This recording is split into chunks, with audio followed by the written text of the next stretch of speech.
두 번째 뉴스는 상온 초전도 현상.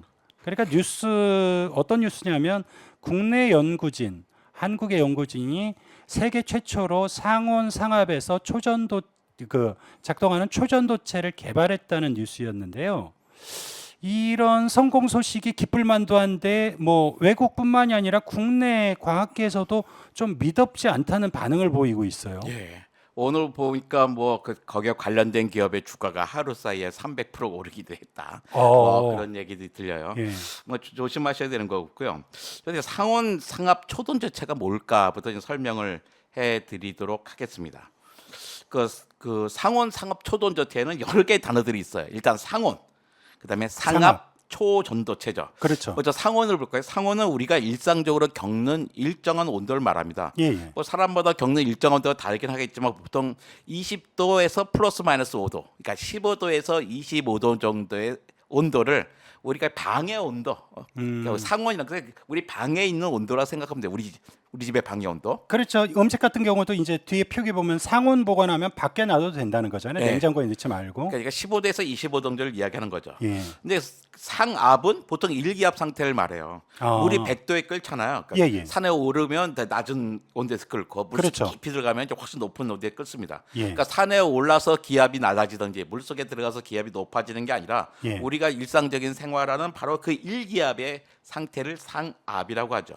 관장님 그럼 지금 이게 그죠? 우린 지금 상온 상압 상태에 있습니다. 그렇죠. 우리는 보통 상압 상태에 있고 예. 뭐 집 방 안에만 있으면 상온 상태예요. 음. 근데 여기서 제일 끝에 초전도체, 여기서 제일 끝에 있는 체는 물체를 말하는 거고요. 그렇죠. 중간에 있는 전도는 예수 믿으세요 하는 그 전도가 아니라 예. 물체 내부에서 열이나 전기가 통하는 성질을 전도라고 합니다. 예, 예. 과학 시간에 배웠죠. 그렇죠. 가장 앞에 있는 초는 초능력, 초월할 때 초예요. 예. 그러니까 초전도체라는 이 뜻은 뭐냐면 저항 없이 열과 전기를 온전히 예. 통하게 하는 물질을 초전도체라고 합니다. 음. 그러니까 상온 상압 초전도체란 우리가 생활하는 이 방, 보통 우리 길과 거리에서 저항 없이 특별한 예. 장치 없이 열과 전기를 온전히 전달할 수 있는 물질을 상온 상압 초전도체라고 하죠. 우리는 그런 것을 본 적은 없습니다. 예, 근데 상온 초전도체를 세계 최초로 국내 연구진이 개발에 성공했다고 밝혔는데 SLS 상에서도 좀 핫 이슈가 돼서 뜨거운 논란이 벌어지고 있고 지금 타임라인 피드에도 많이 올라오고 있습니다. 특히 이 가운데 성균관대 원병목 교수님이 페이스북에 몇 차례 이 논란 과정과 문제점을 밝혀주셨는데요. 어떤 뭐 문제 지적을 한 건지 좀 자세히 자세한 설명은 심층 해설 코너에서 이어가겠지만 좀 간단히 설명을 해주시죠. 예, 그래서 원병목 교수님은 페이스북 보시면 아주 합리적인 과학자, 저 에이스에 우리나라 가장 뛰어난 과학자이시면서 아주 온화하시고 그다음에 합리적으로 사안을 판단하시는 분인데, 예, 그 분이 이제 이 초전도 물질을 개발했으면 정말 좋은 거잖아요. 네, 그럼에도 불구하고 이제 그렇죠. 걱정을 이야기하십니다. 그러니까 초전도 현상은 금속이나 화합물의 전기 저항이 0이 되는 현상이에요. 예. 초전도 물질은 양자 컴퓨터 핵융합 발전에서 핵심적인 물질입니다. 예, 그러니까 실제로 초전도 물질이 있어요. 근데 모두 엄청나게 낮은 온도와 엄청나게 높은 압력에서만 그 현상이 나타납니다. 예, 예. 초전대 물질이 있으면 전기 손실 없이 초고율로 전력망을 구축할 수 있지만 모두 온도가 매우 낮아야 하니까 예, 예. 그런 전기줄을 만들 수가 없는 거예요. 그렇죠. 영하 270도짜리, 영하 140도짜리 전기줄을 만들 수는 없잖아요. 예. 그래서 실제로는 쓸모가 없었습니다. 그런데 상온 상압 초전도 물질을 개발했다. 이것은 에너지 혁명을 이룰 수 있던 얘기입니다. 예, 근데 학계는 확실히 시큰둥합니다. 못 믿겠다는 거죠. 여기에는 이유가 있는데요. 예, 그러니까 아까 말씀하신 성균관대 신소재 공학부의 원병목 교수님 몇 가지 안타까운 심정을 페이스북을 통해서 밝히셨어요. 예. 요약해 보면 이거예요. 첫 번째는 뭐냐면 논문 제목이 상당히 공격적이다. 아. 초록에서도 세계 최초 개발 이런 표현을 막 썼거든요. 예. 근데 과학자들은 쓰는 표현은 아닙니다. 그렇죠. 그런 평가들은 나중에 다른 사람이 해주는 거지 자기 입으로 예. 세계 최초, 뭐 최고 이런 얘기 안 하거든요. 예. 뭐 그러면서 어색한 표현이 많고 오타도 많고 논문 자체에 아쉬움이 많다고 먼저 이야기해요.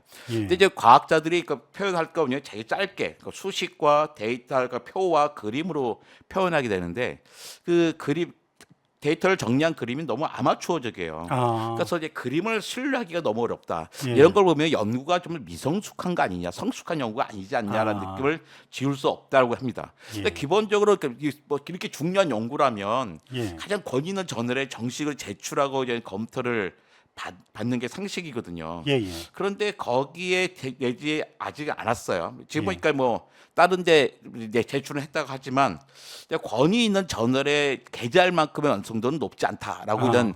이렇게 일단 공개한 논문만 보면 이렇게 판단을 하셨습니다. 예, 예. 근데 그건 전체적으로 연구 결과를 발표하는 방식이 너무 아마추어적이어서 상당히 걱정스럽다는 거죠. 예. 그러니까 상온, 상압, 초전도 현상은 우리나라에서 큰 화제가 되었지만 사실 올해 들어서 최근 몇 년 동안에 우리뿐만 아니라 몇 년 동안 외국에서도 큰 논란이 있었습니다. 그들이 발표한 대로 대연되지가 않았어요. 예. 다른 그룹들이 뭐 해봤더니 안 된다고 그러는 거예요. 예. 또 어떤 그룹은 그들이 준 시료를 가지고 해보니까 또 됐다는 또 주장하는 또 대학도 있거든요. 그래서 상온상압의 이런 초전도 현상, 예. 사실은 그들이 또 상온상압은 아니었어요. 그것도 고온 초전도 현상이었습니다. 예. 근데 재밌는 게 뭐냐면 고온 그럼 상온보다 고온이 훨씬 높은 거잖아요. 그렇죠. 상온인데 이 초전도 현상에서는 고온이 훨씬 낮아요. 아. 왜냐하면 보통 초전도 현상이 영하 270도쯤 돼서 나타났거든요. 예, 예. 근데 영하 140도쯤에 나타나도 예. 야 이건 엄청 높은 거잖아요. 야, 이건 그렇죠. 그냥 고온 초전도 현상이라 해줬어요. 예. 그런데 상온 초전도 현상은 그보다 더 높은 거죠. 일상생활에서 쓰고 있는 거니까. 훨씬 높은 거죠. 예. 그래서 상온, 고온 이거는 그러니까 초전도 현상에 대해서 이해가 없는 분들은 야 고온이 더 높은 온도에서 되는 거 아니야라고 생각하시는데요. 상온보다 훨씬 낮은 온도입니다. 기준이 이제 상온이 기준이 아니니까요. 그렇죠. 굉장히 낮은 온도가 기준이니까. 상온 초전도 현상은 아까도 말씀드렸지만 지금 최근에 과학계 핫 이슈라 과학 뉴스가 끝나고 이어지는 심층 해설 시간에 좀 더 자세하게 들여다보도록 하겠습니다.